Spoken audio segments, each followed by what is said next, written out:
Yeah, well, this comes into the mental aspects of seeing. So, you might have perfectly sharp vision coming in. You may have had your cataracts done, and so you're well and truly passing the 20/20 Mm. chart. So, in that sort of situation, this sort of hits close to home because I have a family member who's just had their license removed because of processing speed. And it's the ability to look at something visually and have the brain work out in the right time of Mm. how to respond and react. So, how you respond to visual stimuli and the changing visual conditions around you when you're driving are really important. And so processing speed is kind of the background part of the visual process we don't think about. Other things can creep up on you. So, go back to the cataract example, is for a lot of people, cataracts just slowly start to make your vision cloudier and cloudier. Now, for most things, you kind of adjust to a certain point. And I think prior to becoming an optometrist, I remember my dad telling a story about my grandfather.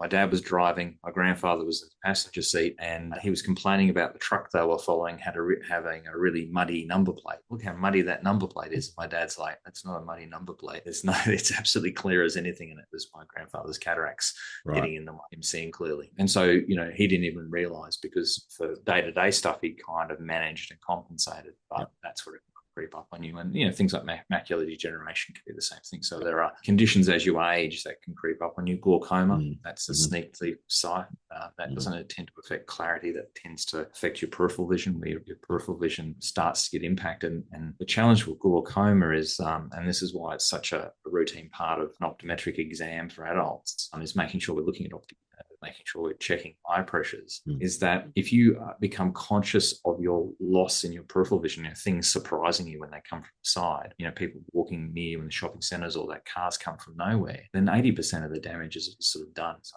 it really bodes well for, getting regular checks when you get into your 40s and 50s and beyond, and especially if you've got a family history. So if I'm hearing it correctly, I think what you're saying is that like even when our eyes are starting to fade, sometimes the brain just kind of fills in the gaps and kind of Absolutely. it tries to bridge the gap between what you are actually seeing Yeah. and what it thinks that you should be seeing, and that in itself can lead to problems, right? Yeah, that's right. You just don't know because you just adjust over Yeah, time. and I guess the other side of that is like we've talked about older people, but also a lot of younger people. Maybe they've just got their license, but perhaps they don't realize that they are myopic. I mean I think that was the case with me. I didn't realize that I needed glasses until I started having trouble reading street signs. So that's also something like that. That's also a good reason for a lot of young people to get their eyes properly tested, especially when they're starting driving. Wouldn't you agree? Absolutely. And then, everyone's got a medico legal responsibility to make sure that they don't have a health condition of some, or a medical condition that Mm. prevents them from being safe for themselves and the people they're carrying and the other road users. And, the Australian Roads has a minimum standard for private licenses, a minimum standard for commercial licenses that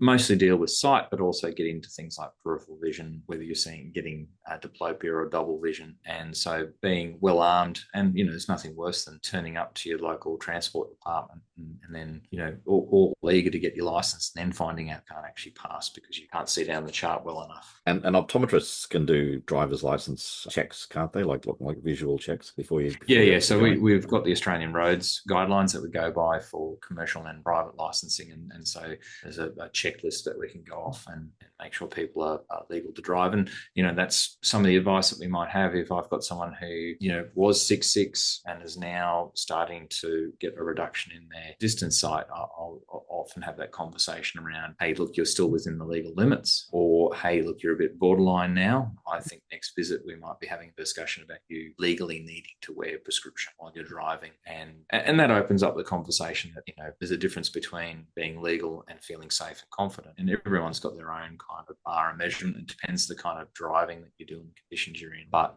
just because you might pass the driving standards doesn't mean that you might benefit from seeing even better. Particularly, they talk about driving a car as a loaded weapon. Yep. Dangerous things that I think we take for granted.